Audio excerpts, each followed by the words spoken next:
High guys, welcome to our MCS channel. তো আজকে আমরা যাচ্ছি মায়াপুর, আর আজকে আমরা যা যা করবো আর যা যা করতে চলেছি। গাইস, আমরা বাড়ি থেকে যখন বেরোচ্ছিলাম তখন এখন ব্লগটা শুরু করতে পারিনি, কারণ মা বাবারা বলছিল যে ট্রেন লেট হয়ে যাবে, না, কিন্তু এখানে ট্রেনই আসেনি। এখন বাজে 6:30, আমরা আছি 6টার সময়। এখনো পুরো স্টেশনে একটা ট্রেনও নেই, পুরো স্টেশন দেখো ফাঁকা। আমরা ট্রেনে উঠে গেছি, আর এই দেখো এই গল্প শুনতে ব্যস্ত।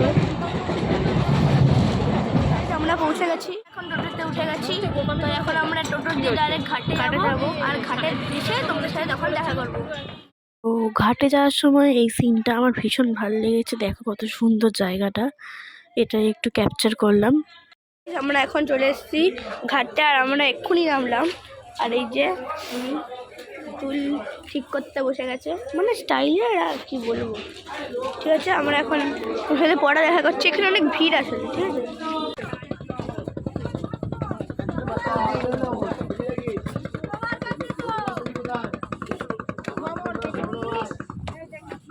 ঘাট থেকে নৌকোয় উঠায়, তারপর ওই পারে গিয়ে চা খেয়ে তারপর নবদ্বীপ ধামে গেলাম।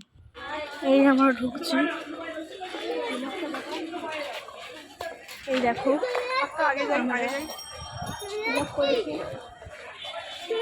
তো মন্দিরে গিয়ে যেটুকু মন্দিরে ভিডিও করতে পারবো, সব মন্দিরে তো ফোনে ঢোকা অ্যালাউ নেই।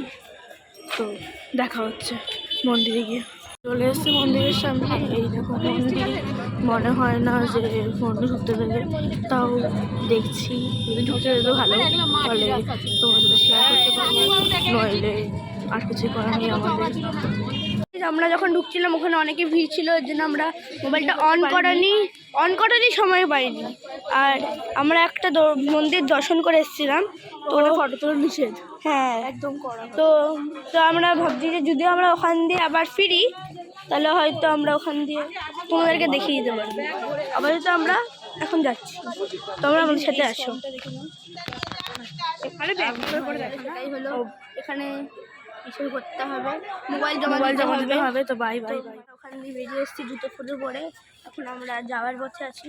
দেখি যদি টুকটাক কিছু কিনতে পারি, সেটাই শেয়ার করবো। চলো।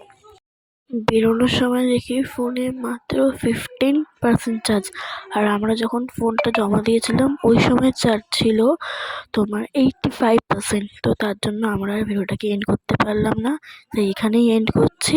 আমাদের ব্লগটা ভালো লাগলে লাইক, শেয়ার, সাবস্ক্রাইব করে দিও।